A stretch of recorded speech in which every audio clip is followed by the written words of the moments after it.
Hoje o assunto é sobre uma das questões mais comuns no consultório do reumatologista, sobre a dor nos joelhos causada pela artrose. E nós vamos falar sobre os mecanismos de intervenção em dor que nós temos, quais são esses mecanismos clínicos de tratamento que a gente pode fazer para aliviar esse sofrimento. Então, se esse assunto é interessante para você ou para alguém que você conheça, fique conosco aqui até o final desse vídeo. Eu sou Marcela Andrade, sou reumatologista e esse é o meu canal Uma Conversa Bem Articulada, onde eu trago convidados super especiais e super competentes para poder falar sobre os assuntos mais comuns do universo das doenças autoimunes e da dor crônica.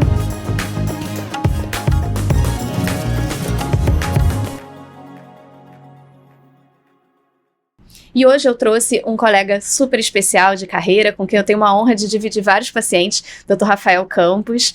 O Dr. Rafael, ele é anestesiologista com título de especialista pela Sociedade Brasileira de Anestésio e também tem área de atuação em dor com título de especialista pela MB e título internacional pela FIP-CIPES de intervenção em dor. Seja bem-vindo, Rafael. Obrigado, Marcela. Obrigado pelo convite. Por abrir esse espaço aqui para a gente conversar sobre patologias de dor e principalmente a osteoartrite do joelho, que é bem importante. Acho que vale a gente falar um pouquinho para os pacientes. Quando a gente fala osteoartrite, né, Rafael? É o nome técnico que a gente usa para artrose dos joelhos. Então, toda vez que a gente vai falando osteoartrite e artrose, é a mesma coisa, né? Que a artrose é um nome mais leigo e aí os pacientes conhecem melhor.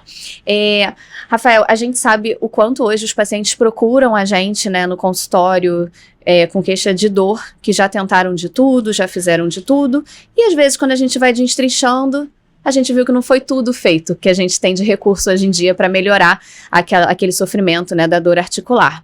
E que, assim, o sofrimento da dor no joelho em si, eu particularmente acho uma coisa mais especial até do que em outras partes do corpo, porque a gente não tem como poupar, né? Pra gente poupar um joelho, a gente tem que ficar sem andar, e isso é extremamente debilitante, é extremamente limitante. Então, eu acho que daí vem a importância da gente cada vez poder oferecer mais para os nossos pacientes em procedimentos e tratamentos que venham antes da cirurgia. Com certeza, assim, se trata de uma articulação que tem carga, né? Então, assim, o paciente precisa ter, né, uma boa condição, né, da articulação do joelho para poder funcionar, né, fazer suas atividades. O importante desses pacientes é mantê-los em atividade física sempre. Então, o paciente se mantendo sem dor, né, com mais capacidade funcional, ele vai conseguir, né, cumprir uma rotina de exercícios ali, de tratamento mais adequada. E é como você falou, Marcelo, assim, a gente acaba vendo muito no consultório aquele paciente que não necessariamente todos os tratamentos foram oferecidos, né? E nós que fazemos, né, a medicina da dor, principalmente a parte intervencionista, a gente tem alguns tratamentos, né, alguns protocolos de tratamento que a gente pode oferecer para esses pacientes antes deles chegarem para uma cirurgia, ou são pacientes que não têm uma condição cirúrgica ainda adequada, né, para uma cirurgia de grande porte, ou são pacientes que às vezes não querem operar, né, por um motivo ou outro. Então, a gente consegue, de certa forma, encaixar esses pacientes em algum protocolo do nosso tratamento. E às vezes a gente tem até a situação de um paciente jovem, né, que já tem ali uma osteoartrite mais avançada, talvez por motivos secundários, foi atleta, né, teve alguma outra questão, e a gente quer postergar ao máximo o momento dele colocar a prótese, porque a gente sabe que essa prótese, ela não é infinita, né, ela não é duradoura, às vezes, pelo tempo de vida que a gente espera de expectativa para aquele paciente. Então, daí a gente lança a mão desses recursos de controle de dor para poder jogar isso mais para frente possível. Bom, os procedimentos que nós, reumatos, né, mais temos experiências e mais fazemos, quem faz a intervenção na reumatologia são as infiltrações, né? A gente faz em consultório infiltração, eu particularmente faço infiltração com corticoide e a famosa viscosupplementação, né, que é a infiltração de ácido hialurônico dentro do espaço articular. E para quem você acha, Rafael, que a gente tem as melhores indicações desses procedimentos de infiltração? Assim, as infiltrações com corticoide, principalmente, são aqueles pacientes que têm mais jovens, né, uma doença aguda, um joelho bastante inflamado, bastante inchado, edemaciado, às vezes com derrame articular. E a gente sabe que o corticoide, ele dá essa condição mais rápida, né, de melhora de dor, né, principalmente, e da funcionalidade do paciente, né. A viscosuplementação, ela também é uma importante arma, né, no tratamento desses pacientes, mas a gente sabe que ela tem um tempo de ação um pouquinho mais demorado, a gente tem que manter aquele paciente, né, em atividade física. A viscosuplementação comparada com o corticoide não é um tratamento tão barato, né, o ácido hialurônico ainda tem um custo aí que a gente tem que considerar no tratamento, mas é uma arma bastante eficaz para os pacientes que precisam de alguma condição melhor para aquela cartilagem, né? Para aquela articulação do joelho, para ter uma melhor funcionalidade. A viscosuplementação a gente indica principalmente nas doenças cartilaginosas, né? Inclusive a gente tem indicação de fazer também alguns pacientes com condromalácia, né? Que não é artrose propriamente dita, né? E é interessante que eu sempre converso com os pacientes que eu indico dentro do consultório, que a gente não tem como prometer que aquilo vai trazer um resultado maravilhoso, né? É óbvio que quanto mais inicial é a artrose, maior a chance de sucesso do procedimento. Mas às vezes a gente tem pouco recurso num paciente mais idoso ou num paciente que já tem uma artrose mais avançada, e pode ser uma alternativa para a gente dar um tempo de descanso de dor para aquele paciente conseguir reabilitar, né? Porque não adianta, né, Rafael, a gente infiltrar e o paciente não fazer o dever de casa, né? Na verdade, é o que a gente sempre fala, né? Assim, o que a gente tenta fazer é que o paciente mantenha atividade física. No final das contas, o que muda o prognóstico é ele se manter atividade física, principalmente de fortalecimento, né? Então, às vezes eu pego muito paciente idoso no consultório, mas o senhor está me recomendando ir para uma academia com personal, ou fazer um pilates, alguma coisa de mais fortalecimento, e às vezes é isso mesmo, né? Às vezes é isso que vai mudar aquela condição do paciente, né? Porque infelizmente o que a gente tem hoje, tanto de medicamento, né, antiartrósico, que a gente tem alguns fitofármacos, né, alguns suplementos, nem esses remédios e nem esses procedimentos, né, de infiltração, eles mudam a história natural da doença. Na verdade, o que a gente sabe que muda a história natural da doença é manutenção do peso adequado, menor processo inflamatório sistêmico e reforço de musculatura para dar estrutura para aquela articulação, né? Então, acho que esses procedimentos, eles são principalmente para a gente aliviar a dor por um momento, para que o paciente consiga fazer o resto, né, do que é devido, né, fazer o pilates, a musculação ou a própria fisioterapia de reabilitação. Claro, e você falou uma coisa muito importante, que é uma questão de expectativa, é tudo uma questão de qual a expectativa que você vai passar para o paciente. Então, isso que você falou é muito importante, o paciente tem que se manter ativo. Não adianta achar que vai fazer um procedimento no joelho que vai ser alguma coisa maravilhosa, que vai deixar ele sem dor por uns 6 meses, e ele vai continuar sedentário para daqui a 6 meses ele repetir o procedimento e achar que vai ter o mesmo sucesso, né? Não funciona dessa forma, né? E provavelmente já não vai ser um sucesso igual com o passar dos anos, porque a doença continua progredindo, né? Então a tendência é que a gente, com o passar dos anos, tenha menos benefício com esses procedimentos que a gente conhece hoje, né? Infelizmente. E quais são outros procedimentos mais novos, assim?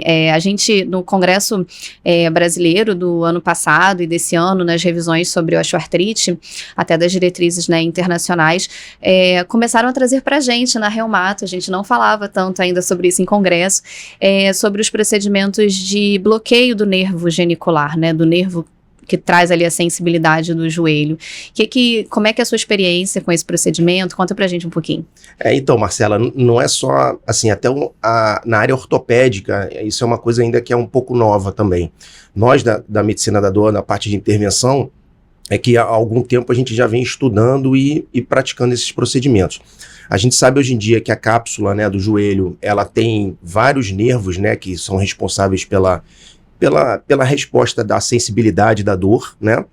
E o que a gente tenta hoje em dia, através de vários autores que fizeram estudos com cadáveres, né, analisando as variações anatômicas ali de cada nervo, a gente tenta fazer uma interrupção dessa informação da dor do joelho para o cérebro, né, para o sistema nervoso central. E aí a gente pode fazer essa interrupção de diversas formas, né? Hoje em dia nós temos 3 formas principais. A primeira delas, e mais simples, é usando uma substância que a gente chama de um neurolítico. O que é um neurolítico? É uma substância que vai agredir esse nervo da dor, né? Isso é uma coisa que eu gosto de ratificar no consultório. O nervo da dor não é o nervo da força. Então, um paciente que for candidato a um procedimento desse, ele não vai ficar com a perna mais fraca. Ele vai ficar com menos informação de dor daquela articulação. O problema atual é que esses nervos, eles são vários, né, e tem muita variação anatômica entre eles. Então, hoje em dia, a gente estuda quais são os melhores pontos, né, para a gente fazer essas medicações ou agressões térmicas, né, ou com congelamento, né, que é a crioterapia. Os estudos atuais são para a gente definir quais são os alvos principais. E uma grande arma para esses procedimentos que a gente utiliza são os métodos de imagem. Então, a gente hoje em dia faz esses procedimentos guiados ou por ultrassom ou por raio-x. Alguns deles podemos fazer no próprio consultório médico, né, com ultrassom, guiado por ultrassom, outros no hospital, numa clínica menor, né, naquele esquema de day clinic que vai embora no mesmo dia, guiado por raio-x. Então, o primeiro deles e mais simples é a injeção de fenol ou um álcool a 100%. O fenol é um ácido, ele vai desnaturar a membrana daquele nervo e aquele nervo, com o tempo, vai parar de disparar esse gatilho de dor. Os outros dois tipos de procedimento que fazemos são procedimentos mais físicos, né? Não tanto químicos, que é a radiofrequência, então é uma ablação por calor.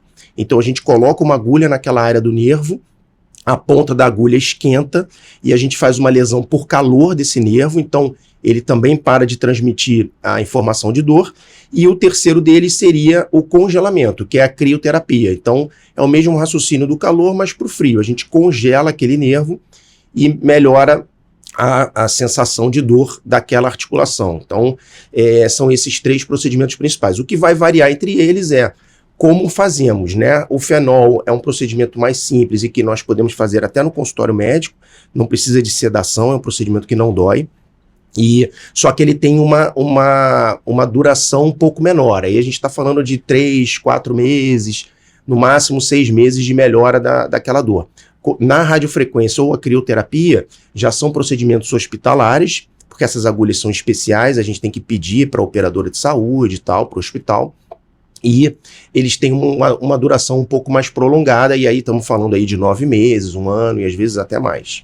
E podem ser repetidos quando tem sucesso, né, do procedimento, depois de um tempo, né? Podem ser repetidos sem nenhum problema, sem nenhum dano ao paciente.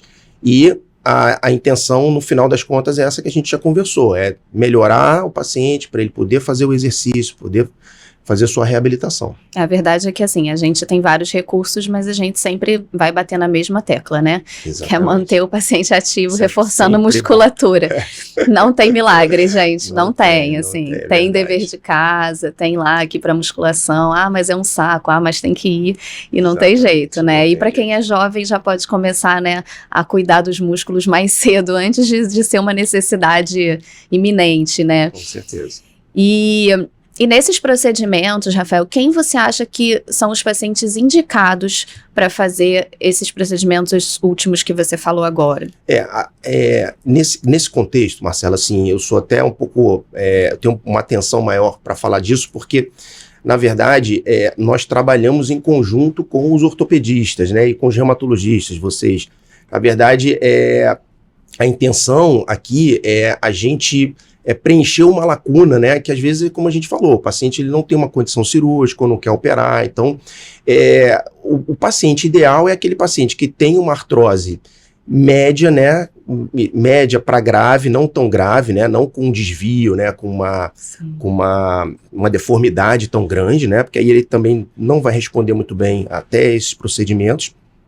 E são pacientes que precisam de uma ponte, ou de um tempo para cirurgia, ou tem uma capacidade funcional muito baixa para uma cirurgia, tem um problema de coração importante, tem um problema de rim, ou um diabetes muito descompensado. Então, ou é um paciente que não vai ter uma boa evolução no pós-operatório, às vezes o cirurgião identifica um pouco isso também. Então, na verdade, a gente trabalha em conjunto com as equipes cirúrgicas, digamos assim, né? A gente, na verdade, é o que eu vejo no dia a dia, né? A gente acompanha, tenta fazer a parte clínica. A parte clínica não sendo suficiente, ou a gente já prevendo que não vai ser suficiente, a gente lança a mão, às vezes, de uma infiltração, de uma viscosuplementação, né? Se for indicado para aquele paciente. E a gente vendo que aquilo não teve uma boa resposta, a gente encaminha para o intervencionista em dor, talvez para cogitar um desses procedimentos e conseguir uma melhor resposta e qualidade de vida para aquele paciente, né? Claro, claro. E quando bem indicado, tem uma boa resposta, né? E como você falou, ele pode ser repetido. Então, são armas que a gente tem atualmente para dar qualidade de vida para esse paciente, né? Que às vezes é a única coisa que o paciente precisa, né? Exatamente. Ele não precisa estar curado com o joelho, né, 0 bala. Ele precisa conseguir andar, fazer a caminhada dele, ir ao shopping com a esposa, né? Poder ter uma vida funcional. Então, quando eu vejo esse paciente no consultório, no pós-procedimento, depois de algum tempo, eu avalio não só a dor, né? Porque a dor é uma escala, às vezes até numérica, né? Qual a sua dor atual? Então, isso não funciona muito bem na avaliação do paciente nos meses seguintes. O que eu avalio bem é a funcionalidade. Então, é aquele paciente que, como você falou, ele não saía de casa, era mais sedentário, agora ele já vai na rua, sai para almoçar, né, sem sofrimento, né, sem aquele sofrimento importante. Ou que o que já fazia, né, uma fisioterapia e reabilitação conseguiu progredir no exercício, Exatamente. né, que a gente tem às vezes um feedback do fisioterapeuta ou do personal, né, educador físico, mostrando que não, tá indo num caminho bom, a gente tá conseguindo incorporar mais exercícios, né, aumentar a complexidade desses exercícios, é isso que a gente quer, né, para esse paciente. Com certeza. No final das contas, é o que vai trazer mais satisfação para eles e para a gente, né? Exatamente, trata, né? Com certeza. A gente, hoje, assim, eu, pelo menos, tenho tido um pouco de experiência também com o uso da cannabis para alguns pacientes que têm uma artrose mais limitante e vejo boa resposta, óbvio, com todas as suas indicações, contraindicações, né? A gente está entrando um pouquinho na área analgésica, né, da droga em si, porque a gente também usa, né, lança a mão, obviamente, na clínica dos analgésicos comuns para lidar, né? E aí entra dipirona, paracetamol, os opioides fracos, a gente tem toda essa parte também, né? Claro. Que a gente tá falando aqui de intervenção, né? Sendo um pouquinho carniceiro, né, Rafael?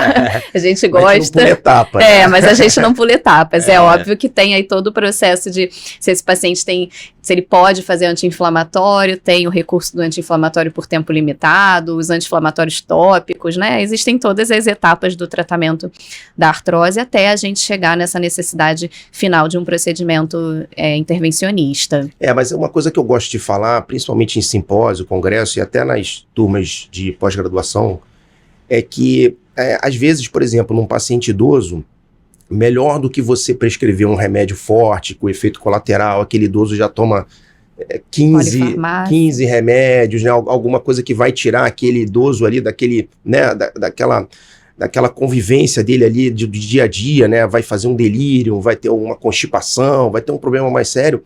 Às vezes, antes de prescrever um remédio mais forte, talvez considerar um procedimento no joelho que não é assim que não vai ser tão agressivo. Não é um step que você não possa pular um degrauzinho às vezes, né? Óbvio que tudo a gente tem que ponderar, né? Opioide em idoso é um problema atualmente. Aliás, opioide para todo mundo. Hoje a gente tem medo, né, de começar essa prescrição e ir por um caminho nebuloso, né? Então, às vezes a gente pula etapa para poupar esse paciente de remédios que tragam efeitos colaterais mais graves, né?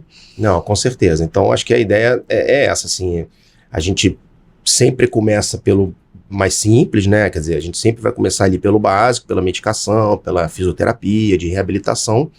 Mas em algum momento a gente pode ponderar o tratamento intervencionista, talvez antes até do que prescrever um remédio mais forte, alguma coisa mais complicada. Com certeza, né? Porque os riscos são pequenos, né, Rafael? São pequenos. Os riscos são mais locais, hematoma, são nervos muito superficiais. Então, a agulha, ela não é muito profunda, ela não é... A gente faz o procedimento guiado, então a gente vê a agulha o tempo inteiro. Minimiza muito. Vê a ponta da agulha, vê onde você quer estar e onde você não quer estar. Então, isso é uma coisa que eu também converso muito, assim. Acho que cada vez mais você guiar um procedimento com a imagem, fazer mesmo até uma infiltração, né? Mas guiado por ultrassom, para você ver aquele líquido entrando no joelho, você ter certeza de que você injetou no lugar certo, né? Acho que é importante.